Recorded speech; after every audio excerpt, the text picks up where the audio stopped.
2020 yil уже bloger bo'lganman bir marta. Давайте shuni hikoyasini aytib beraman.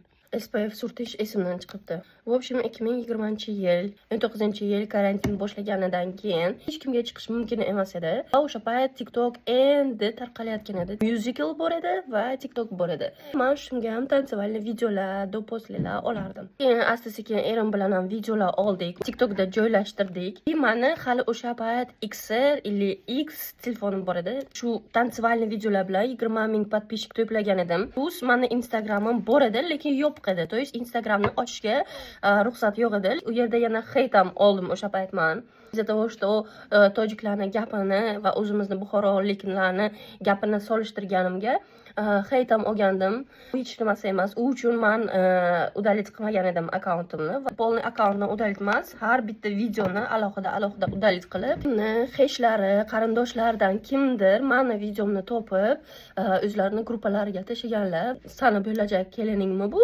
deb yozganlar. Uni onalari, meni qaynonam erim bilan urushib, erimga aytganlar, menga bunaqa o'ynab yuradigan budushi kelinim kerak emas. Erim bilan o'sha payt urushdim. То есть men o'ynaganim bilan har xil просто TikTok. Hozir mana singlim qanaqa o'ynaydi.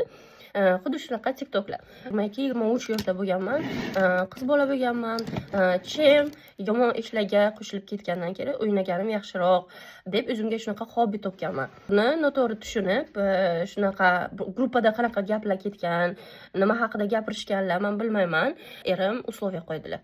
Yoki sani TikToking, yoki men srazu rozi bo'lmaganman. 1-2 kun o'ylaganman. O'ylaganim uchun даже meni shantaj qilganlar erim. Seni hech kim turmushga olmaydi agar sen bunaqa o'ynab yursang. Sen unaqa bo'lib ketasan, JP bo'lib ketasan. Senga hech kim qaramaydi. Men senga unaqa qildim, bunaqa qildim, tuda-suda. Menga 11-iPhone'imni yangisini erim olib bergan edilar. Meni kalamda tipa men uchun shuncha qilyaptilar. Tipa aman esa mana u kishi uchun bitta TikTokimni udalit qilib bilmayman. Udalit qilganman. O'zlari kelganlar, meni oldimga bitta videolarimni udalit qilganlar. O'sha payt, значит, xudo o'sha payt menga shunday degan, shunaqa hayot ravo ko'rgan. Hozir vaqti emas, sani vaqting emas degan. Va o'sha payt, значит, vaqt soati bo'lmagan. Hozir vaqt soati. Qizlar hammasini nima hayotingizda bo'ladi, bu xudodan deb qabul qilib, все, что бы ни было, все к лучшему deyish kerak va xudo hammasini vaqt soati bilan beradi.